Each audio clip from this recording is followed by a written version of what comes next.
Hello friends, good evening. My name is Rohit Sharma और आप देख रहे हैं आपका अपना YouTube channel Haryana power point. तो बेटा हमने पीछे बात की थी दिल्ली पुलिस के बारे में कि जो दिल्ली पुलिस का जो एग्ज़ाम में 10 नंबर का कंप्यूटर हमने देखा है और 10 नंबर के क्राइटेरिया के अकॉर्डिंग हमने पढ़ा था कि हम किस किस चीज़ पे ज़्यादा फोकस करेंगे। तो बेटा उसी चीज़ को ध्यान में रखते हुए हम यहाँ पे अपना स्टार्ट कर रहे हैं कंप्यूटर फंडामेंटल। ओके बेटा, कंप्यूटर फंडामेंटल में मैंने आपको बताया था पीछे कि कंप्यूटर फंडामेंटल में 3 चीज़ हम अगर क्लियर कर लेते हैं तो 3 चीज़ क्लियर करने के बाद हम कंप्यूटर फंडामेंटल पे अच्छी कमांड प्राप्त कर सकते हैं। तो सबसे पहले इंट्रोडक्शन ऑफ कंप्यूटर, दूसरा हिस्ट्री ऑफ कंप्यूटर और तीसरा विंडो।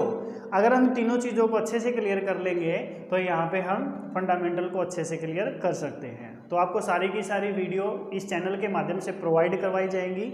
आप रेगुलरली हमारे चैनल के साथ जुड़े रहें और ज़्यादा से ज़्यादा संख्या में बच्चों को जोड़ने की कोशिश करें। चैनल को लाइक करें, शेयर करें एंड सब्सक्राइब करें। तो हम यहाँ पे अपने टॉपिक की स्टार्ट करने जा रहे हैं। तो कंप्यूटर फंडामेंटल में सबसे पहले हम पढ़ेंगे बेटा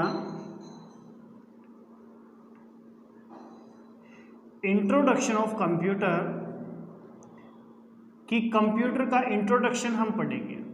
इंट्रोडक्शन को बेटा हम क्या मानते हैं, कंप्यूटर का जो है परिचय बोल सकते हैं। बेटा कंप्यूटर जो शब्द है वो कंप्यूट भाषा से मिलकर बना है। किससे मिलकर बना है बेटा? कंप्यूट भाषा से मिलकर बना है। और कंप्यूट का मतलब है गणना करना, इसीलिए इसको क्या बोला जाता है? कंप्यूटर बोला जाता है। ठीक है, ये इंट्रोडक्शन है। 1 नंबर का क्वेश्चन निकल कर आता है। कंप्यूट शब्द से बना है क्या? कंप्यूटर। और कंप्यूट का मीनिंग क्या बनता है? कंप्यूट का मीनिंग बनता है हमारा गणना करना। बात क्लियर है? अब हम बात करते हैं कि कंप्यूटर जो है वो कैसे ऑपरेट करेगा, कंप्यूटर का कैसे ऑपरेशंस होते हैं। बेटा कंप्यूटर के अंदर सबसे पहले यहाँ पे मिलता है इनपुट। ओके, इनपुट के अंदर हम बोल सकते हैं कीबोर्ड एंड माउस। क्लियर है बात? कीबोर्ड एंड माउस हमारे इनपुट बोलेंगे। इनपुट का मतलब है जो इनपुट सप्लाई करता है। ठीक है, सबसे पहले हमने इनपुट सप्लाई की, उसके लिए हमें 2 चीज़ों की ज़रूरत पड़ी, कीबोर्ड और माउस की। देन इसके बाद जो है नेक्स्ट प्रोसेसिंग। इसके बाद किस चीज़ की ज़रूरत पड़ी है? हमें प्रोसेसिंग की ज़रूरत पड़ी। बेटा प्रोसेसिंग में क्या चीज़ आती है? प्रोसेसिंग में बेटा आता है सीपीयू। ठीक है, जो प्रोसेसिंग करने का काम करेगा। प्रोसेसिंग का क्या मीनिंग बनेगा?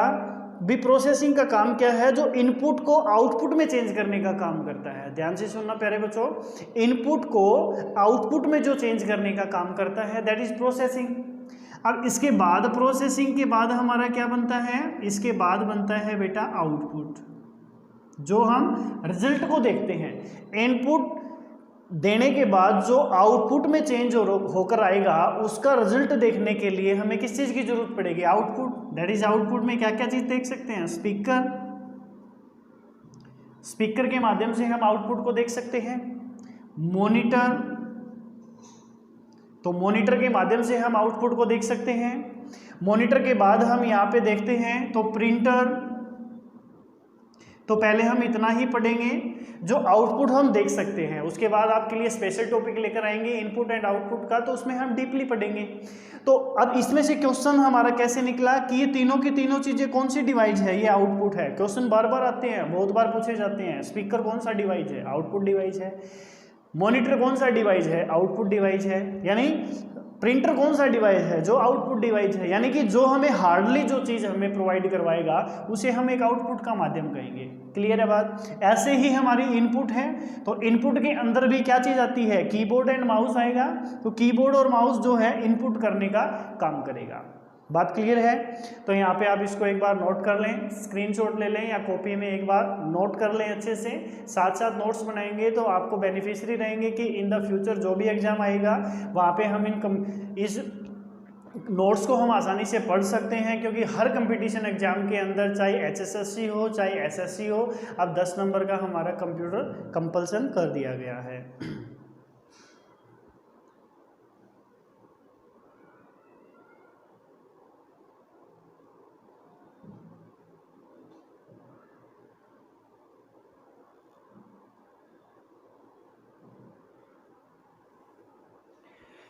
तो इसके बाद हम देखते हैं बेटा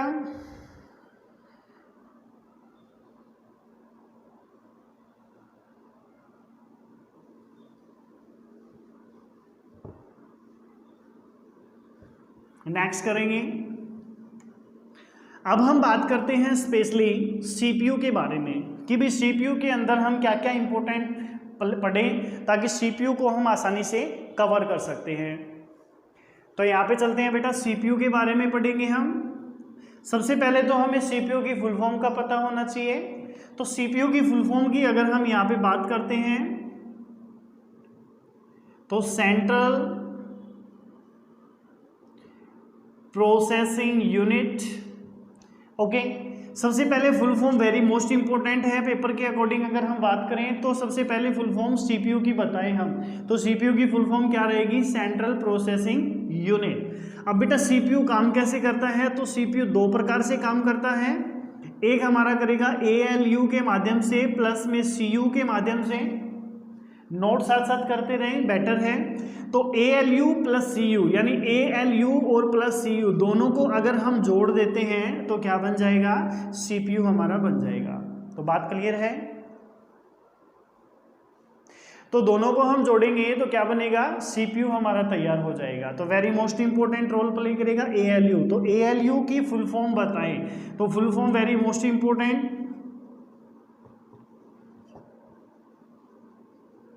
अर्थमेटिक लॉजिक यूनिट।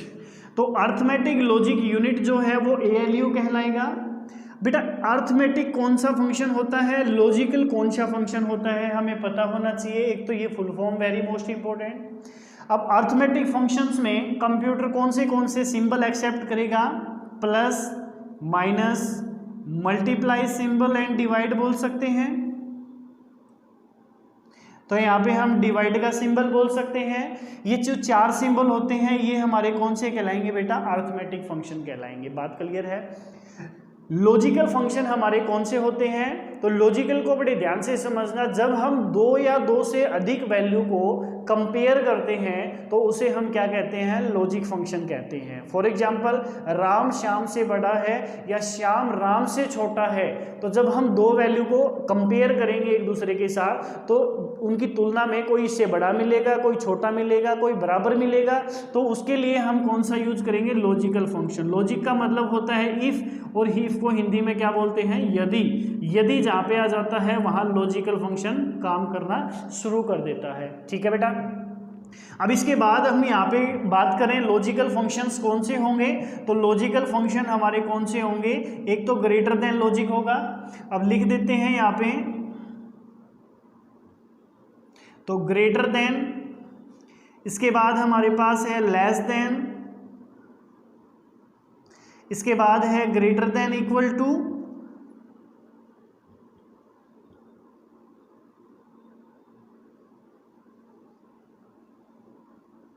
एंड इसके बाद है बेटा लेस देन इक्वल टू,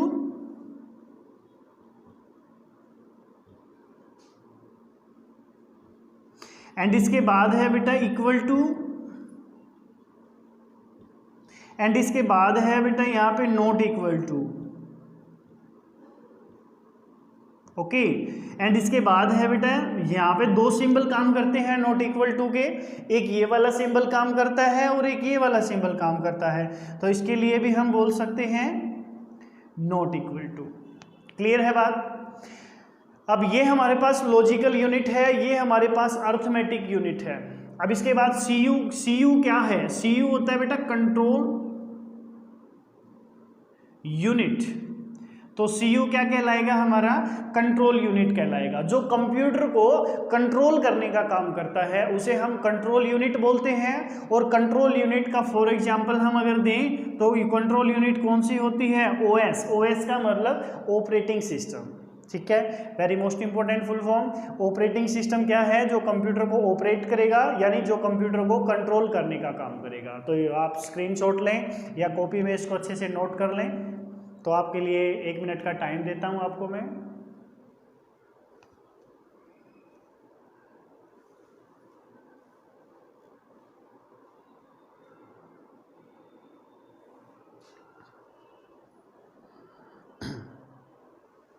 हाँ जी बेटा, चलें आगे।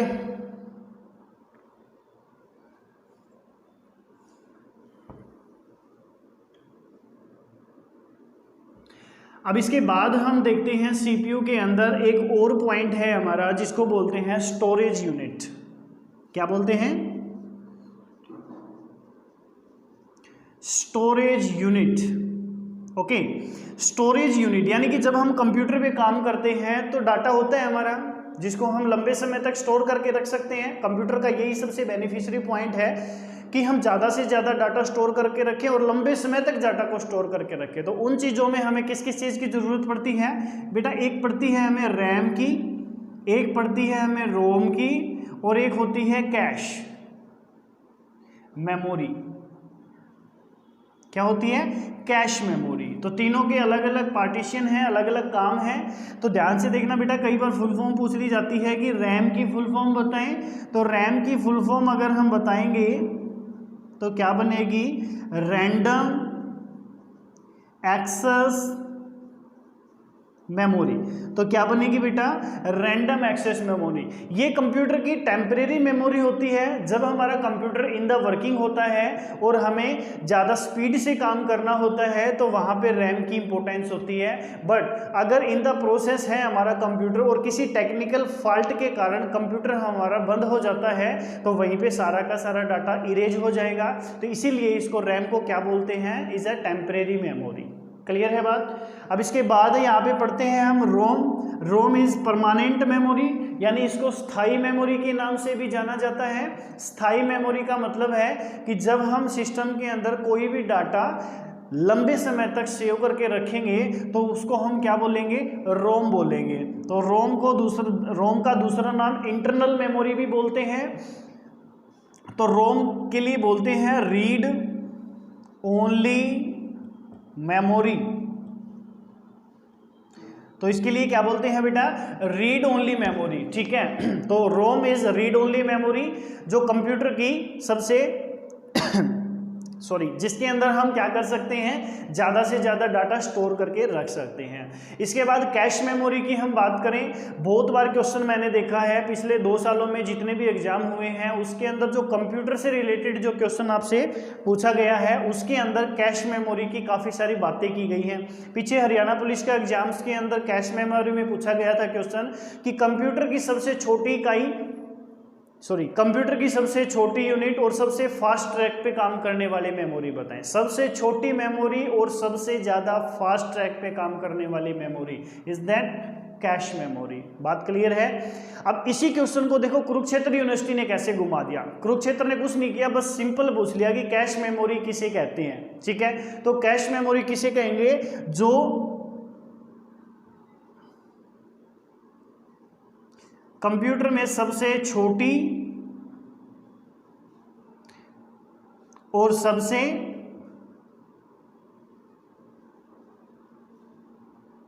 फास्ट जो काम करती है उसे क्या कहते हैं, उसे कहते हैं बेटा कैश मेमोरी। बात क्लियर है।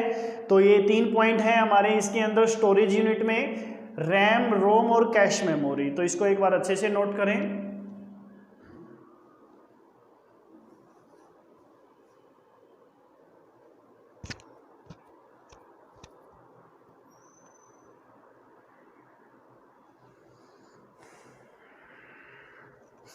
क्लियर है बेटा, आगे चलें। एक और पॉइंट पढ़ते हैं हम इंट्रोडक्शन के अंदर जो स्टोरेज यूनिट से ही रिलेटेड है। रफ कर दें इसको, गुड।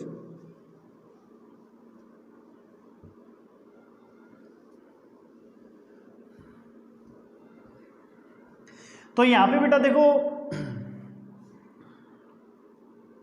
स्टोरेज यूनिट की हमारी बात चल रही है। तो हम बार बार बात कर रहे थे कि सबसे जब हमें कंप्यूटर के अंदर ज़्यादा से ज़्यादा डाटा स्टोर करके रखना है तो हमें रोम यानी इंटरनल मेमोरी की ज़रूरत पड़ती है। अब बात करें मेमोरी के ऊपर ही, भाई मेमोरी हमें कितना स्पेस देती है कि हम ज़्यादा से ज़्यादा डाटा स्टोर करके रखें? बात क्लियर है? तो ध्यान से देखना। अब मेमोरी की अगर हम यहाँ पे बात करते हैं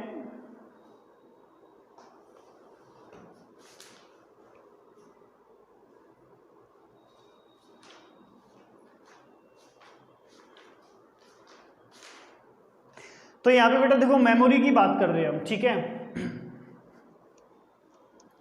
तो मेमोरी में क्या होता है कि सबसे छोटी मेमोरी की बात कर लेते हैं।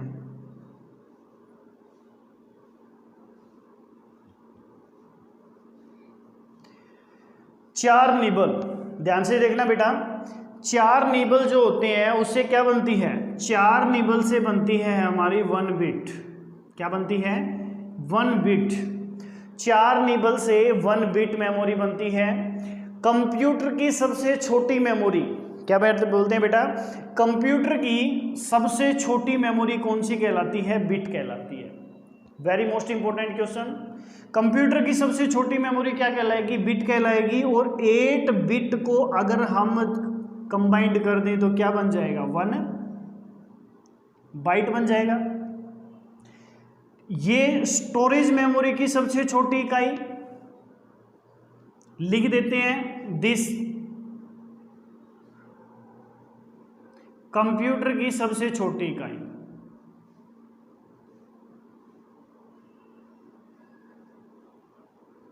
ओके, क्या कहलाएगी? बिट। और बाइट किसकी कहलाएगी?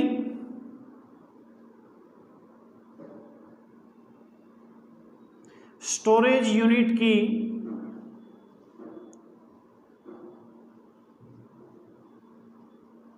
सबसे छोटी यूनिट, यानी कि सबसे छोटी इकाई। तो दोनों में फर्क है। क्वेश्चन वेरी मोस्ट इंपॉर्टेंट है। कंप्यूटर की सबसे छोटी इकाई बिट कहलाती है, बट स्टोरेज यूनिट की सबसे छोटी इकाई बाइट कहलाती है। डिस्टेंस छोटा सा है बट कंफ्यूज कर देता है एग्जाम के अंदर, तो अच्छे से इसको नोट कर लें और अच्छे से इसको समझ लें। अब इसके बाद अगर हम यहाँ पे बात करते हैं बेटा 1024, अब यहाँ पे बात कर लो 1024 बाइट्स। भाई 1024 बाइट को अगर हम लेंगे तो क्या बन जाएगा? वो बन जाएगा बेटा 1 KB, जिसको बोलते हैं किलो बाइट। फुल फॉर्म भी इंपॉर्टेंट है काफ़ी। अब यहाँ पे अगर लेते हैं 1024 KB यानी किलो बाइट, अगर हम यहाँ पे 1024 KB को इंक्लूड करेंगे तो क्या बनेगा बेटा? 1 MB बनेगा, जिसको हम क्या बोलते हैं? मेगाबाइट। क्लियर है? अब यहाँ पे अगर हम 1024 MB को ले लें तो क्या बनेगा? 1 GB। तो 1 GB का मतलब है गीगाबाइट। ओके। अब इसके बाद यहाँ पे अगर हम पढ़ते हैं 1024 GB तो क्या बनेगा बेटा? 1 TB यानी टेराबाइट। ओके। अब यहाँ पे अगर हम पढ़ते हैं 1024 TB तो 1 PB। PB का मतलब क्या बनेगा बेटा? 1 पेटाबाइट। तो ये हमारी बेटा स्टोरेज ऑफ यूनिट है, अच्छे से इसको नोट करें। तो आज हमने इंट्रोडक्शंस के बारे में हमने 3 चीज़ें सीखी हैं। एक CPU के बारे में जानकारी प्राप्त की है, एक इनपुट एंड आउटपुट के बारे में जानकारी प्राप्त की है, देन हमने परिचय जाना है कि कंप्यूटर का क्या होता है। तो बेटा हम रेगुलरली आपको इस चैनल के माध्यम से दिल्ली पुलिस की तैयारी हम करवाते रहेंगे। आपको जितना ज़्यादा हमसे हो सका उसके अकॉर्डिंग आपको एक्सप्लेनेशन देंगे। तो ज़्यादा से ज़्यादा बच्चों को आप शेयर करें, सब्सक्राइब करवाएं, ताकि ज़्यादा से ज़्यादा बच्चे चैनल के माध्यम से जुड़ेंगे तो काफ़ी सारे हेल्पफुल वीडियो रहेंगी आपके साथ। ठीक है, थैंक यू वेरी मच।